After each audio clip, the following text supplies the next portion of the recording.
ముందుగా వేదిక టీవీ ప్రేక్షకులకు స్వాగతం. వేదిక టీవీ చేపడుతున్న సర్వేలో భాగంగా ఈరోజు సూర్యాపేట జిల్లాకి రావడం జరిగింది.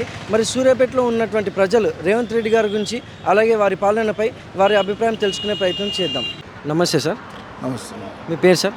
నా పేరు అనోక్ ఎడ్ల. ఏం చేస్తుంటారు sir? Agriculture, real estate. Revanth Reddy గారి పాలనపై మీ అభిప్రాయం ఏంటి సార్?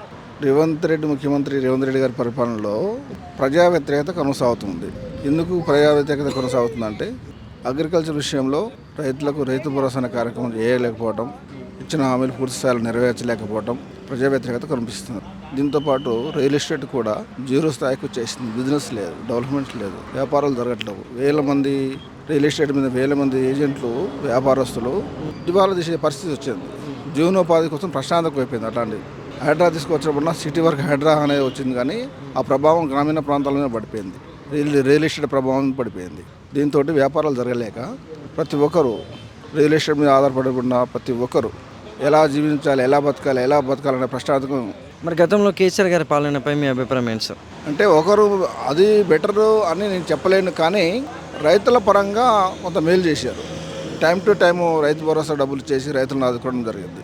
దాంతోపాటు రియల్ ఎస్టేట్ విషయంలో ధరలు ఆకాశాన్ని అంటినాయి, వ్యాపారాలు బాగా జరిగినాయి, డెవలప్మెంట్ జరిగింది. ఇంకొక విషయం ఏంటంటే యువతకు ఉద్యోగ విషయంలో రేవంత్ రెడ్డి గారు ముఖ్యమంత్రి గారు కొంత మేలు చేసింది అనుకోవచ్చు. మీ పేరు సార్? నా పేరు శేషగిరిరావు జొన్నలగడ్డ. ఏం చేస్తుంటారు సార్? బిజినెస్ చేస్తాను. రేవంత్ రెడ్డి గారి పాలనపై మీ అభిప్రాయం ఏంటి సార్? రేవంత్ రెడ్డి గారి పరిపాలన మాకైతే బాగా నచ్చుతుందండి. ఆయన బాగా చేస్తున్నారు అని మేమైతే అభిప్రాయపడుతున్నాం. మరి గతంలో కేసీఆర్ గారి పాలనపై మీ అభిప్రాయం ఏంటి సార్? గతంలో కేసీఆర్ గారి పాలనతో పోల్చుకుంటే రేవంత్ రెడ్డి గారి పరిపాలన బాగానే ఉంది. ఇప్పుడు ఈ సంక్షేమ పథకాలు కానీ ఇచ్చిన హామీలు కానీ ఇవన్నీ అందరికీ అందుతున్నాయి అంటారు? అంటే చాలా వరకు అందుతున్నాయి అనుకుంటున్నాము.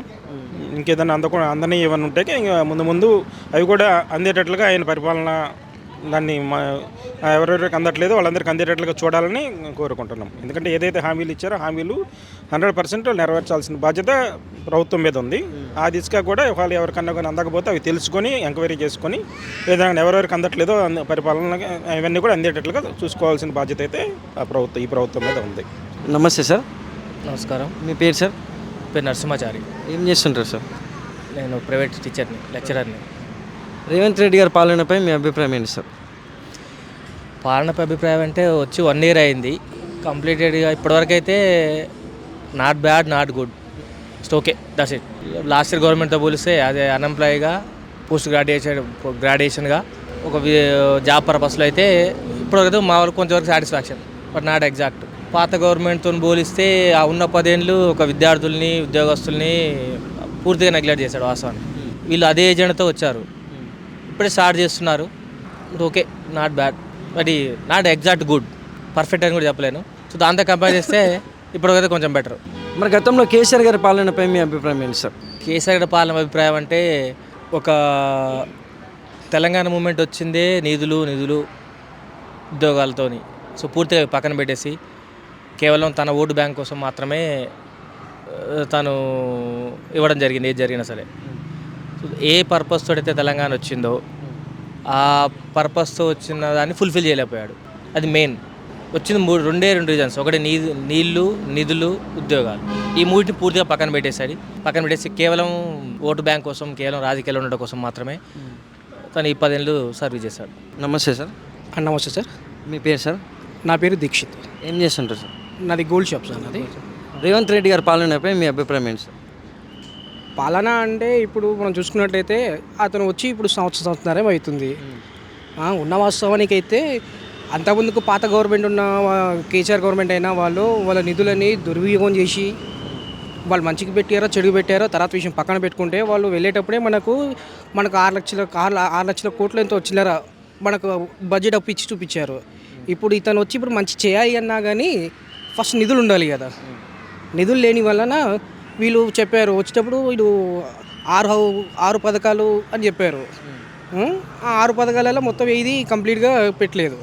అందులో ఒకటి నాకు అనిపించిన పర్సనల్ ఒపీనియన్ ఏంటంటే వీళ్ళు ఏదైతే ఈ ఆడవాళ్ళకి ఇది ఉచిత ప్రయాణం అని పెట్టారో అదైతే నాకు అంత మంచిగా అనిపించలేదు. ఎందుకంటే అది ఒక దండగా అది పెట్టడం వల్ల మనకు అది నిధులని ఇప్పుడు వేస్ట్ జరిగినట్టే కదా. దానివల్ల ఇప్పుడు ఇది ఫ్రీ బస్ ఉంది ఇదని చెప్పి వాళ్ళు ఏం చేస్తారంటే అవసరం ఉన్నా లేకున్నా వీళ్ళు బస్ ఎక్కి వెళ్తున్నారు. ఇప్పుడు మనం చూసినట్టయితే నేను నగరకల్ నుంచి హైదరాబాద్కి ఎన్నోసార్లు నేను వెళ్ళాలన్నా కానీ నేను టికెట్కి డబ్బులు కట్టి నేను నించొని వెళ్ళాల్సి వస్తుంది. దానివల్ల మనకి ఇప్పుడు ఎగెన్స్ట్ అవుతాం కదా. వాళ్ళకు ఒకవేళ పెట్టాలి అనుకున్నప్పుడు వాళ్ళు సపరేట్గా వాళ్ళ ఉమెన్ బస్సెస్ అని ఉంటాయి. ఇప్పుడు మనం ఒకప్పుడు హైదరాబాద్లో చూసుకుంటే ఓన్లీ లేడీ బస్సెస్ ఉంటాయి. అంటే వాళ్ళకు డ్రైవరు, కండక్టరు, వాళ్ళ ప్యాసింజర్ కూడా ఆటోలే ఉంటుండే.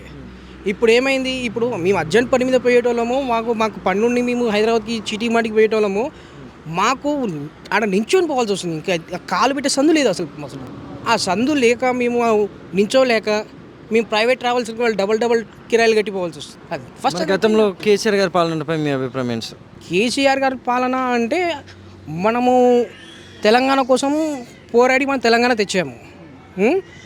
ఫస్ట్ 5 సంవత్సరాల పాలన ఎట్లా అంటే మనము తెలంగాణ ఊపి మీదే ఉన్నాం. అప్పుడు మనకు కావాల్సింది ఏంది, మన కొత్త రాష్ట్రం ఏర్పడింది, వాళ్ళకి టైం ఇవ్వాలి అని చెప్పి మనం ఒక 5 years మనం ఇచ్చాము. కానీ ఎవరికి కూడా వాళ్ళకు అగెనెస్ట్ లేరు. ఫస్ట్ 5 yearsలో అందరు తెలంగాణ వచ్చింది, ఇప్పుడే స్టేట్లు మారినాయి.